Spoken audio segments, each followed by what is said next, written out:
क्या लगना लाला मैं कोई दुबई सऊदिया वहाँ ये जनाब खुशकिस्मती है यूनियन कौंसल कनेल ते यूनियन कौंसल डांगरी बालानी ते मैं उत्थे आवां जनाब इस वेले हुण दसो कि इ'यै जी कुसै खुशकिस्मत बंदे कोल है ये रोड। अस्सलाम वालेकुम जी, इस वेले असां जनाब साबराबाद गाले विच ते अज जिस रोड पर असां जाई रहे हैं जी ये रोड है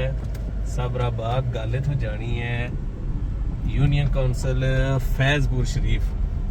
बोआ बटाला टांगरी बहादुर यानी कि पूरी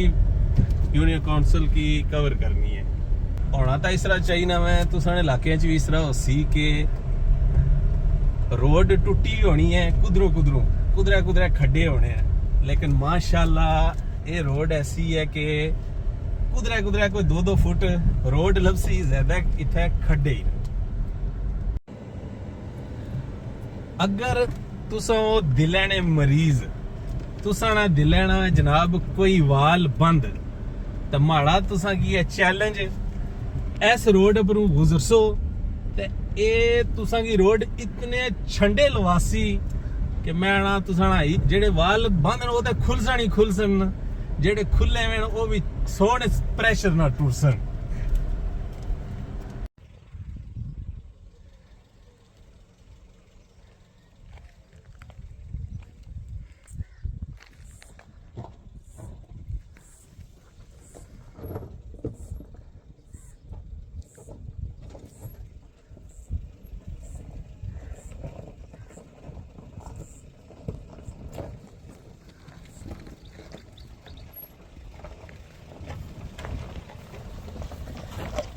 पापा हूँ अगे तकी जुलो अगे और क्या नज़ारे लभने ने ते इत्थे हूँ मैं रिक्वेस्ट करसा बनिया गया कि कार शार छोड़ो इत्थे 4x4 और नहीं शहजादी पहाड़ा नहीं खुरेटे वाली वो लै आओ। ए हूँ जनाब असा पहुंच आए हैं हवेली सईदा।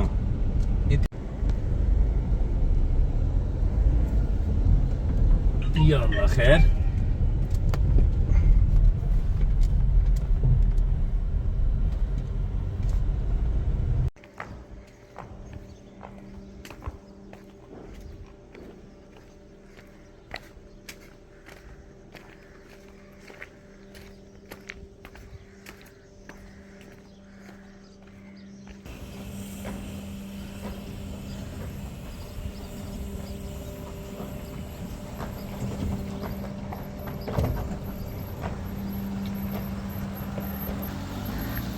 बटाला शरीफ इतने सड़क नाली चीज कोनी वट्टे